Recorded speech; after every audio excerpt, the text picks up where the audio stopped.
You've entered room 44, where the door never fully closes. This story is rooted in truth, twisted by the shadows time tried to bury. Subscribe, like, turn off the lights, put your headphones in, and step inside. The house was dirt cheap, a 3-bedroom colonial tucked behind a wall of crooked trees with a porch that wrapped around like it was trying to keep something inside. There were no neighbors in sight, no cars, no street lights, just the sound of wind dragging its fingers through bare branches. The listing had been online for weeks. It looked neglected, forgotten. I figured it was either a scam or a teardown, but I was desperate. When I called, an older woman answered and said I could move in right away. Rent was half what it should have been. She didn't ask for references, just 2 months up front and cash. I should have known then. When I pulled into the driveway, my stomach sank. Not from fear, just an unplaceable stillness. The house didn't look haunted. It looked paused, like someone had hit the mute button on the world. The key was under a flower pot by the door, like she said. Inside, the air was heavy, stale, and smelled faintly like old paper and iron. There was furniture, not mine. A sagging couch, a splintered table, a mattress upstairs that looked like it had held too many secrets. A single armchair in the living room faced the wall, like someone had been sitting in it for years, without turning around. But I didn't care. I had nowhere else to go. I unpacked, made spaghetti, ate on the floor, and told myself this was the beginning of something better. That first night I slept deeply. But when I came downstairs the next morning, the front door was wide open. Not just unlocked, open, swung all the way in like someone had walked through it. I stood at the bottom of the stairs and stared. There was no wind, no movement outside. I walked to the door, checked the lock. It was fine. Nothing looked broken. I told myself I'd forgotten to shut it all the way. I was tired. It didn't mean anything. But the next night, I double-checked everything. I locked all the windows, latched every door. I wedged a metal chair under the doorknob just to be safe. Around 2 a.m., I woke up with a strange pressure in my chest. Not fear, not yet. Just alertness. Like something in the room was off. Then I heard it. A whisper. Not from another room. Right next to me. Inches from my ear. It said my name. I shot up, heart pounding, and turned on every light in the house. I searched every room, every closet, every cabinet. Nothing. The whisper, it wasn't a dream. My ears were still ringing. It was real. The third night, the smoke alarm went off.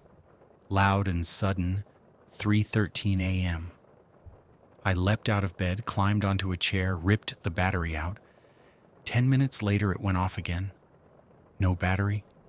I smashed it against the wall and threw it outside. That's when I started hearing the footsteps. Light ones, software like bare feet on old wood. Not on the floor, inside the walls. Always just behind me, always stopping when I moved. Then came the smell. It started in the hallway. Moldavian burnt hair, rotting onions. I sprayed every room, opened every window. Nothing helped. The smell clung to me, got in my mouth, settled in my lungs. It was worst outside my bedroom, like the house was breathing through the drywall. I noticed something else. The old photo frames on the mantel must have been left by the last tenant. One of them had a man, woman, and 2 kids smiling in front of the very same house. But one morning I realized the man's face had been scratched out. Not with a pen, deep gouges under the glass. That night I had the dream. I was at the foot of the stairs, Something was crawling down toward me, fast, backward, twisted, its arms bent wrong. It whispered my name as it dragged itself closer, its fingers clicking on the wood. Just before it reached me, I woke up in a cold sweat. The bedroom door was open again. I couldn't take it anymore. I packed a bag and left, checked into a motel off the interstate. Clean, ugly, but safe.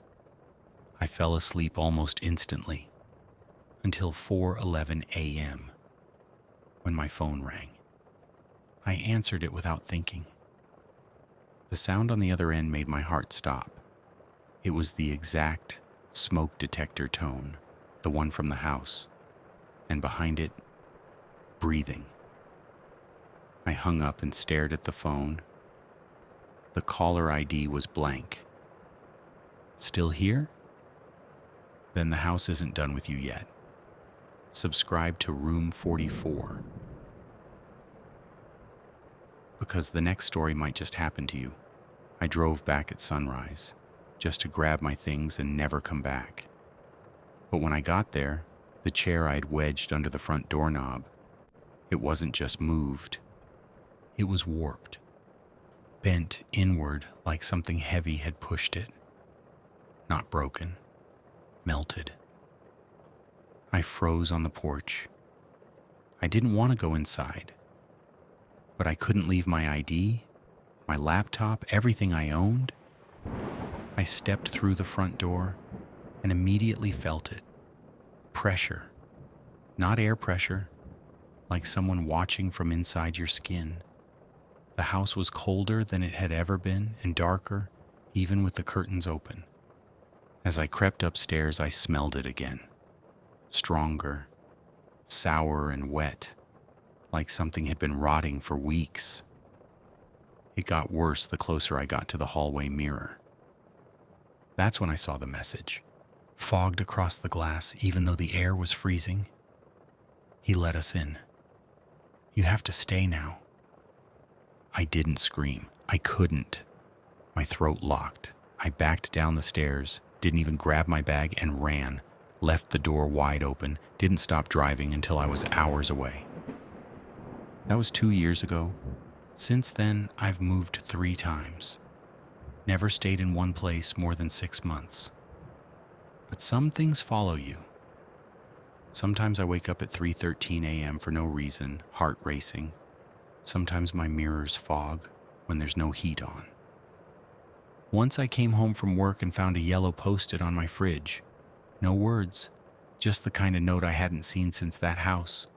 A week later, I found the frame of my front door had shifted. Just slightly. Just enough that the deadbolt didn't catch anymore. And last night, I found a photo. Not one I took. It was printed on old paper, placed on my kitchen counter. A man, a woman, 2 kids, and a house. My house, the one I never went back to. Except now I'm starting to think, maybe it never needed me to go back, because the house came with me. The door to room 44 is always open. But once you step through, something steps out with you. Like, share, and subscribe. The next one might hit even closer to home. Welcome to the room you'll never forget.